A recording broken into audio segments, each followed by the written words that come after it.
Hey, Rising Groves, we've made it to the finish line. This is our last session of the fall semester. I hope you've really been enjoying this whole series. We've kind of tied in Sunday morning with the Lord is my shepherd into kind of the shepherd's guide to the national parks in our groves. And so today I'm going to try to hopefully kind of combo it all up together and tie a nice bow around it maybe. But as we kind of come to Thanksgiving, I think it's kind of a good idea for us to talk about what we need to be thankful for. And so for me, this past Sunday morning, we kind of talked about these two words, that God's goodness, his tov it's chasing after me. It's pursuing me. It's not just following me. It's like it wants me. It wants to have me, like in a good way.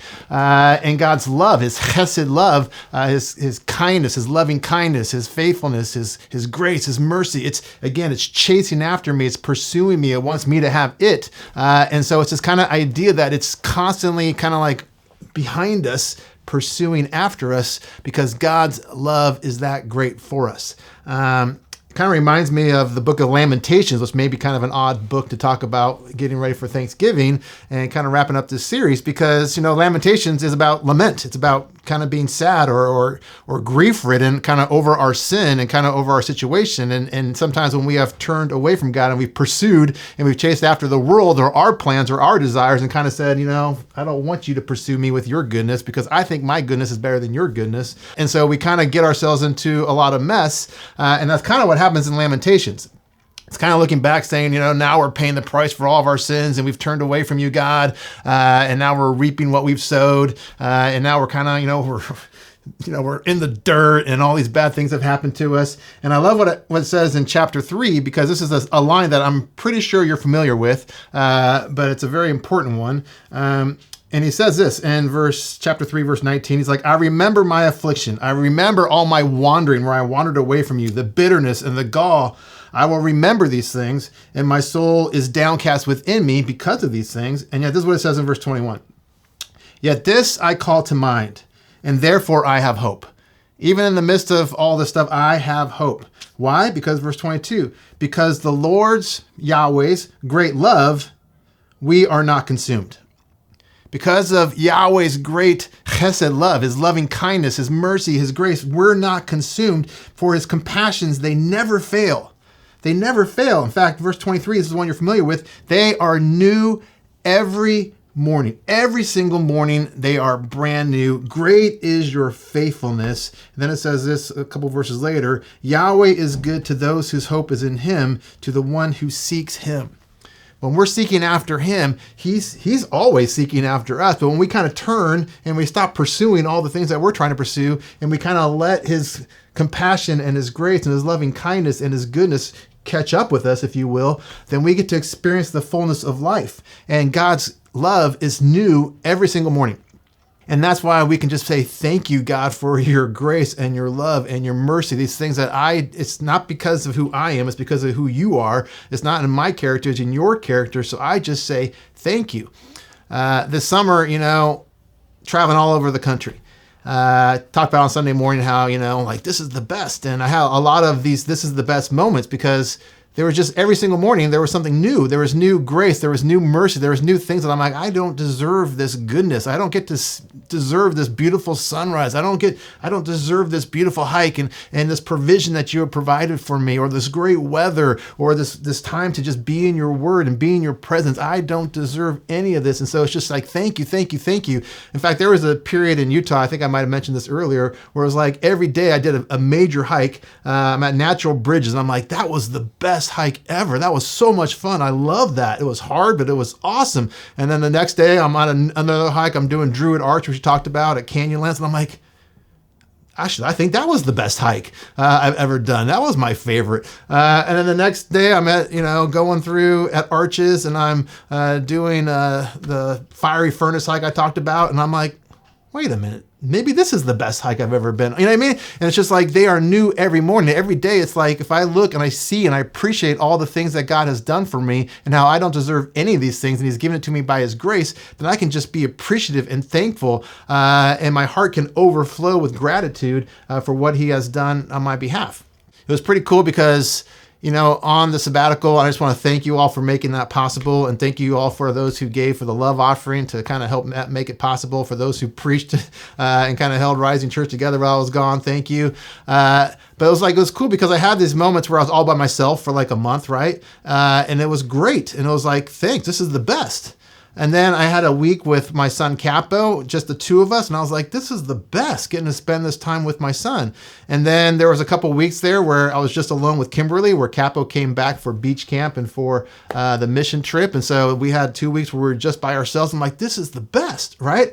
And then we had Capo with us there, and every time he was with us, it was still the best. But it was really like, as a dad, I was like, you know what? I really want my whole family to be together because I miss them, right? I miss Camden and her husband Harris. I miss Bodie and his wife Jess. And so we had this point when we got to Washington State where Bodie and Jess flew out, and we got to spend some time with them at a couple national parks. And I was like, this is the best, right? This is just so great to have these guys with us and be able to do these hikes with them, just to experience it with them, go camping. And then on the 4th of July, Camden and Harris flew in to Seattle Airport, and we went up to North Cascades, where on the whole trip, 3 months long, we had 3 days. 3 days where I had my entire family together.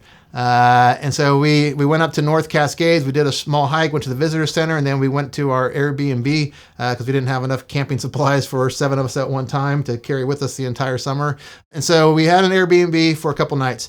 And I remember we got there, and I was kind of tired, and I was just kind of like resting a little bit. And when I kind of woke up, I looked out the window. And here was my youngest son, Capo. Here's Bodie and Jess, and here's Camden and Harris. And they're out in this field, and they're playing bocce ball. And I took a picture, here it is, and I got overwhelmed just at the gratitude. Like, man, I am so blessed. God, your mercies are new every single day. I don't want to take this for granted. Just thank you. This is the best ever, having them, just getting to see them play, getting to enjoy each other, playing games together, going on hikes together. We took this beautiful hike up to North Cascades to this overview where there's like literally snow. It's this pass, and we're looking out at the green with flowers. I had to cross over like this risky snow field, and just together we got to go this one lake where Harris, maybe we'll show the video. It's like freezing cold. It's ice cold, and he jumps in and takes his breath away. He's just like, all right. And I'm just smiling. I'm like, this is the best, right? Just to have this time together. We went across to Idaho. We did this bike ride called Route of the Hiawatha. We're just all of us together. And I'm like, this is the best. And it's just your mercies, God, your grace for me. It's new every single morning. Every single day, there's something just to say thank you.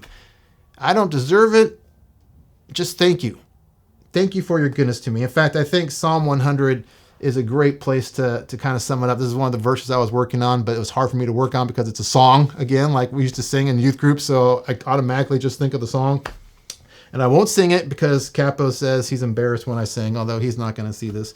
So maybe I will. No, but it says, Psalm 100 says, shout for joy to Yahweh, all the earth. Worship Yahweh with gladness. Come before him with a joyful song. Because he's so good to us, right? Know that the Lord Yahweh is God. It is he's the one who made us, and we are his. We're his people. We're the sheep of his pasture. That's who I am. I'm a sheep. He's a shepherd. Verse 4, enter his gates with thanksgiving. Enter his gates. Come into his presence, which is thanksgiving, and his courts with praise. Thank you, thank you, thank you. This is the best. You're so good to me. Give thanks to him and praise his name. You ready? Verse 5, for Yahweh is good. Tov. It's good. It's better. It's the best. It's just everything when you think of good, that's what it is. Yahweh is good, and his love, chesed, it endures forever. It just goes on and on. It's new every single morning, like in Lamentations. His faithfulness continues through all generations.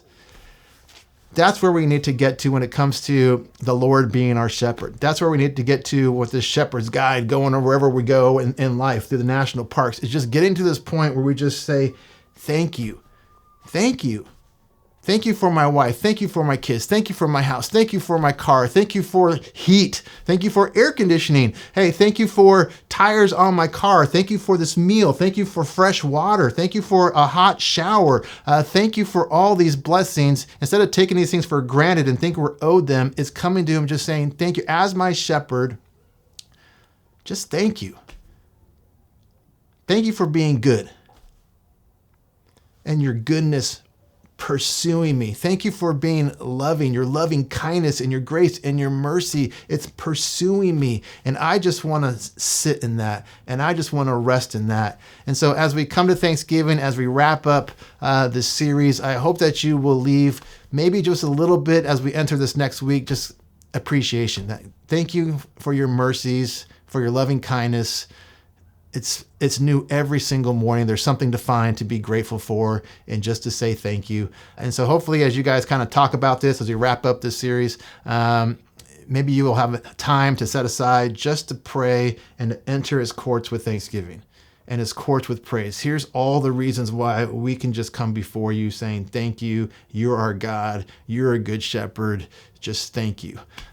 So that's what I want to leave you guys with as we wrap up this semester and as we wrap up this series. And I hope you guys have enjoyed it and got a lot out of it, and that we can be thankful, grateful sheep to our great shepherd.